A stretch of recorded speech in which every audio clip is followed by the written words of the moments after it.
I am writing this because I am running out of time. The doctors say I have months, maybe weeks. Cancer, they tell me, though I know better. What happened in 1990 has been slowly killing me, and now it is finishing what it started at the bottom of Devil's Sea. My name does not matter anymore. What matters is that in 1990, I was a biologist with 19 years' experience in deep water operations. People trusted me because I had never lost a crew member. When a job was considered too risky or too technical for standard crews, my phone would ring. I had a reputation built on 3 decades of keeping people alive in places that wanted to kill them. What happened in Devil's Sea destroyed that reputation and nearly destroyed me. So before we continue, please make sure you leave a like and let us know where you are watching from. Thanks. People ask me what 19 years in this job teaches you. It teaches you that the ocean does not care about your experience or your training or your confidence. It teaches you that mistakes at depth are not forgiving. It teaches you that survival often comes down to luck as much as skill. It means I had been in situations where one wrong decision, one moment of hesitation, one equipment failure would have killed everyone aboard. And it means I had made the right decisions, stayed calm under pressure, and brought my people home alive. Every single time. Until Devil's Sea. I was methodical by nature, which had kept me alive through situations that killed less careful people. Every decision I made was calculated. Every risk was assessed against reward. Every procedure was followed exactly as written, because procedures were written in blood by people who learned the hard way what happens when you take shortcuts at depth.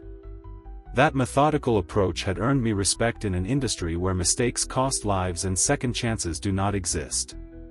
I had survived equipment failures that should have killed me. I had survived weather that had sunk ships twice the size of mine. I had survived human error, both my own and others. My experience was not just years on a resume or certifications on a wall. It was scars earned and lessons bought with blood. Every mark on my body told a story about what not to do, what to watch for, what could go wrong. I carried those lessons into every dive, every mission, every descent into water that wanted me dead. Before Devil's Sea, my record was perfect. Not lucky, not easy, but perfect through discipline and respect for the ocean. 37 major operations spanning 2 decades. Hundreds of individual dives. Thousands of hours at depths that would crush a human body in seconds if the equipment failed. Depths where the pressure is measured in tons per square inch and a single crack in the hull means everyone dies before they can even scream. Every single person who descended with me came back alive. That was not luck. That was preparation, training, experience, and a healthy fear of what could go wrong. That record was not just professional pride, though I was proud of it. It was a promise I made to every crew member who trusted me with their life. I will bring you back. I will not let you die down there. I will get you home to your family. That promise, that perfect record, that reputation built over decades, all of it ended in 1990 at the bottom of Devil's Sea. The job came to me through a military contractor I had worked with twice before on classified operations. They did not give me details over the phone. Just coordinates, depth requirements, and a meeting time. The client, they said, preferred to remain unnamed, which should have been my first warning. In deep water work, everyone knows everyone. The industry is small, specialized, and tightly connected. Unknown clients usually mean classified work, military contracts, or operations that skirt legal boundaries. But the money was good, the timeline was manageable, and I had bills to pay. So I took the meeting. They needed someone to survey an anomaly at 25,000 feet in Devil's Sea. When I asked what kind of anomaly, they showed me sonar images that made no sense. Returns that suggested structure where there should have been only open water and sea floor.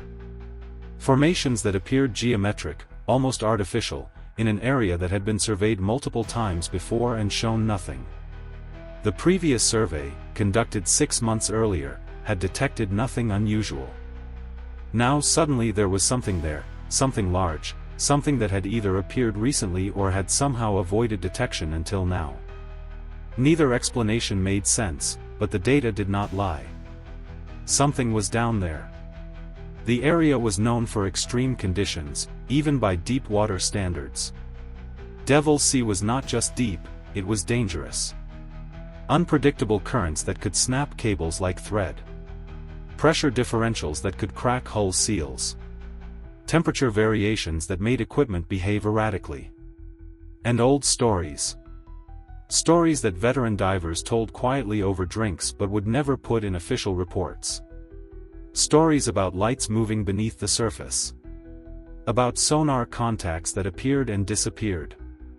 About ships that reported equipment failures in the same spot and then vanished.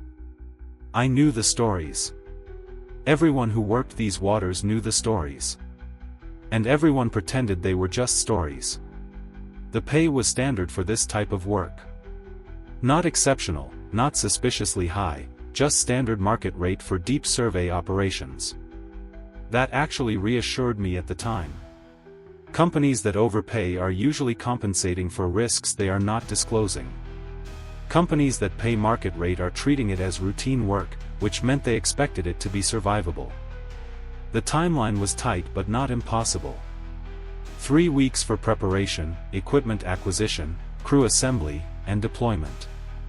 Then 2 weeks on site for the actual survey work.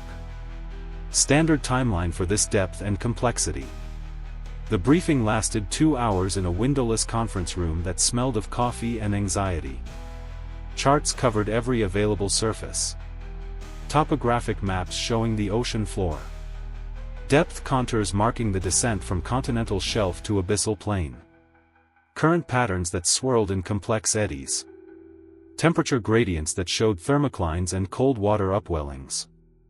The project manager, a woman in her 50s who introduced herself only as Director Chen, walked through mission parameters with mechanical precision that suggested military background. Descent profile showing our planned route to target depth. Survey pattern outlining how we would map the anomaly.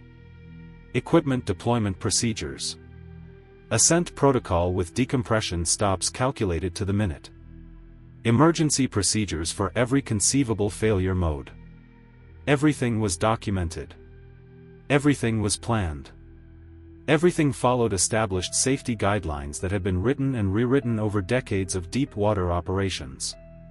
On paper, reviewed objectively, this was a routine operation. Complex, yes. Dangerous, certainly. But routine within the context of deep water work. I had done harder dives. I had worked deeper waters. I had survived worse conditions. This should have been manageable.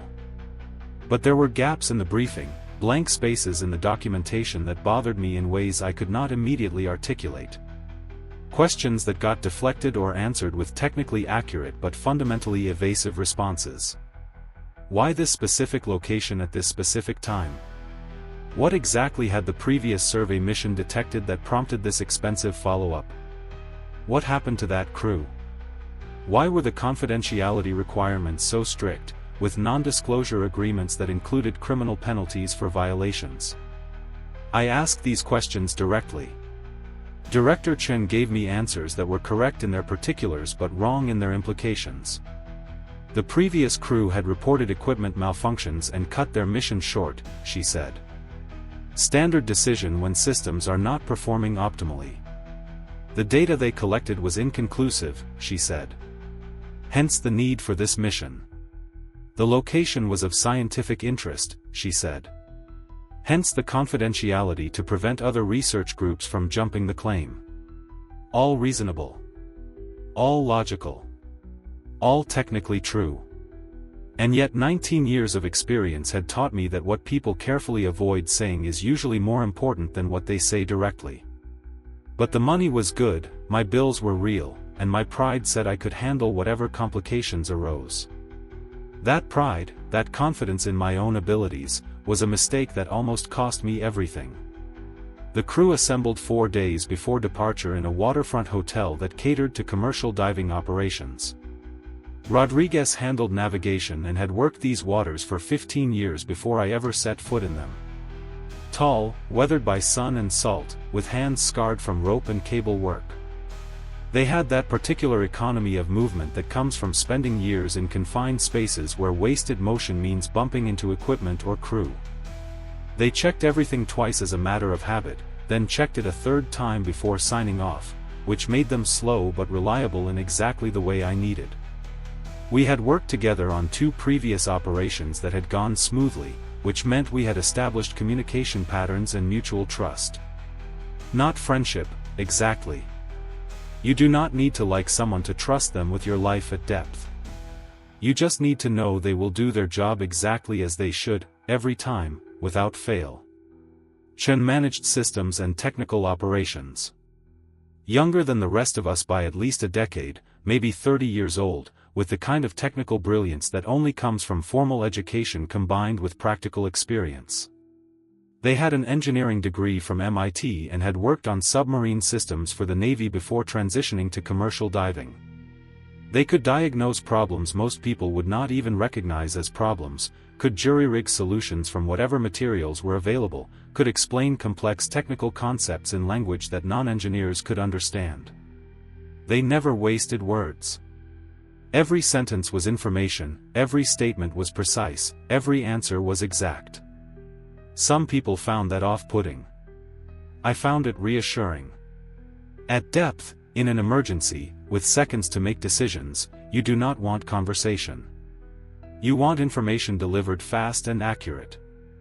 Santos was our equipment specialist and safety officer, roles that often conflict but that Santos managed to balance through sheer competence.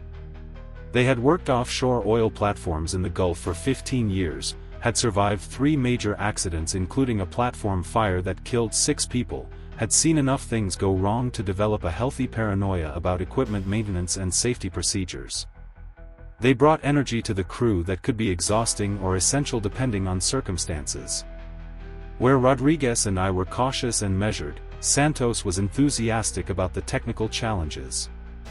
That enthusiasm, that genuine excitement about solving difficult problems, kept morale up during the long preparation phase. In the end, it made no difference. Enthusiasm does not matter when you're trapped at depth with failing systems and something outside that should not exist. We spent 3 days running through procedures together, longer than strictly necessary but time well spent. Communication protocols practiced until they became automatic. Emergency responses drilled until muscle memory took over. Equipment redundancies checked and double-checked. Everyone knew their role. Everyone understood the risks. Everyone believed we were adequately prepared. The vessel we would use was a proven design, a deep submergence vehicle that had logged thousands of safe dives to comparable depths. Hull integrity rated to 40,000 feet with safety margins built in. Life support systems with triple redundancy. Communications equipment with backup systems and backup systems for the backups. Navigation with GPS, inertial guidance, and acoustic positioning. Every component was tested, certified by multiple regulatory agencies, and tested again before we loaded it aboard the support ship. The night before departure, I found myself unable to sleep despite exhaustion from 3 weeks of intensive preparation. Not from nerves exactly, though pre-mission anxiety is normal and even healthy in this line of work. A certain amount of fear keeps you sharp, keeps you from getting careless, keeps you focused on the fact that everything you are about to do could kill you if you make a mistake. But this felt different. Heavier. More specific. Like standing at the edge of something permanent and irreversible. My body was trying to tell me something my mind refused to hear, sending signals I had learned over decades to recognize and respect. I had felt this before dives that went wrong. I had felt this before equipment failures that nearly killed people. I had felt this before decisions that I later regretted. But in the moment, with the contract signed, the crew assembled, the equipment loaded, the support ship waiting, turning back felt impossible. The momentum of the operation carried me forward despite my instinct screaming at me to stop. Looking back now, that was the critical mistake. Not the descent. Not the discovery. Not the emergency ascent. The mistake was ignoring my body when it tried to warn me that we were going somewhere we should not go, to see things we were not meant to see, to learn truths that would destroy us. The descent began at dawn with clear skies and calm seas, conditions that would not last but that gave us a perfect weather window for the critical first phase. We sealed the hatches with final checks on every seal, every O-ring, every mechanical linkage. Ran through the pre-dive checklist one final time. Committed to going down. That moment of commitment is always significant in deep water work, the moment when you cross from surface where rescue is possible to depth where you are alone. Once you start descending past a certain depth, 5,000 feet or so, turning back becomes as dangerous as continuing forward. The decompression required for ascent takes time, uses life support resources, exposes you to risks that increase with every additional ascent and descent cycle. So you commit. You go all the way down, complete your mission, and then you come back up. There is no changing your mind halfway. We went down in stages, stopping every 1,000 feet for equalization and comprehensive system verification. The water changed color gradually at first, from surface blue-green to deeper blue, then to blue-gray, then to gray, and finally to black. Light dies gradually in water. The reds disappear first, absorbed by the water within the first 30 feet. Then oranges go at 100 feet. Yellows fade by 300. By 5,000 feet you are in a perpetual twilight, a dim blue-gray gloom where your eyes strain to see anything at all. By 10,000 feet you are in absolute darkness broken only by your instrument lights and the external floods. The transition is gradual enough that you do not notice it happening, and then suddenly you are in complete black water with no reference point except depth gauges telling you how far down you have come. Temperature dropped from surface warmth to near freezing in less than 2 hours of descent. From 70 degrees Fahrenheit at the surface to 35 degrees at depth, right at the edge of where sea water freezes. The hull groaned and creaked under mounting pressure, sounds that are normal and expected but that never stop being deeply unsettling. Metal under pressure makes noises that you feel in your bones, in your teeth, in the joints of your hands. Deep pops and groans as the hull flexes microscopically under forces that are trying to crush it into a sphere. You learn over time to distinguish between normal stress noises and dangerous sounds, between creaks that mean everything is working as designed and sounds that mean something is failing and you need to abort immediately. The sounds we were hearing were normal, textbook examples of how a properly designed hull responds to increasing pressure. But they were still ominous, still disturbing, still reminders that we were descending into an environment actively hostile to human life. By 12,000 feet, we were in complete darkness except for our instruments and external lights. The pressure gauge climbed steadily, remorselessly, adding tons of pressure per square inch with every 1,000 feet of descent. At 12,000 feet, the pressure was roughly 5,000 pounds per square inch, enough to crush an unprotected human body instantly, enough to collapse an oil drum into a compact cube of crumpled metal, enough to make every seal and every weld a potential failure point. The hull was rated for this pressure and much more, engineered with safety margins and tested extensively.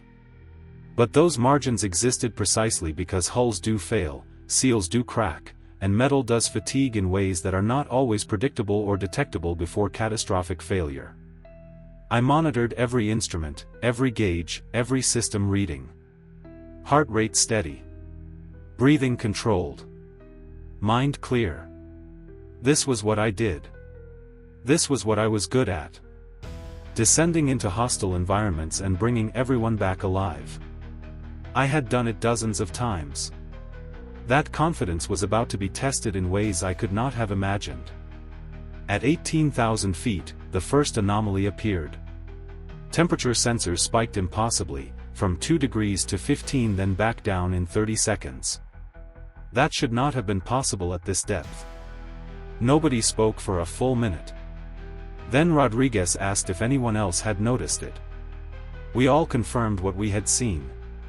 Chen suggested equipment malfunction, which was the logical explanation. But something about the pattern bothered me. I decided to continue to our target depth. We had come too far to turn back on a single anomaly. I had seen plenty of strange readings over the years that turned out to be nothing more than unusual water conditions or instrument errors. I ran through the possibilities methodically. Every scenario I could think of had a rational explanation. None of those explanations felt right. 20 minutes later, the second anomaly occurred. Something struck the hull. Not a gentle bump from debris. A deliberate strike that left a dent in reinforced steel rated for pressures that could crush a car. This time there was no hesitation. Every person in that crew knew we were dealing with something outside our training and experience. Rodriguez and Chen confirmed it independently. Multiple systems showing the same impossible data. But we were already committed. Already at depth. Already past the point where aborting was simple or safe. Emergency ascent from this depth without proper decompression would risk the bends, nitrogen narcosis, pulmonary barotrauma. The safe choice was to continue to target depth, complete minimal mission requirements, and then ascend properly. That was the logical decision. The decision that almost killed us. We reached target depth and began our survey pattern. The external cameras captured images that our minds struggled to process. Shapes that should not exist at this depth. And then we found it. We found something our training had not prepared us for. The scale was massive. Our lights could only illuminate a small portion. Details showed patterns that suggested design. Textures that implied purpose. Features that defied natural formation. My eyes struggled to process what they saw. The crew went silent. Our minds struggled to process sensory input that contradicted everything we knew.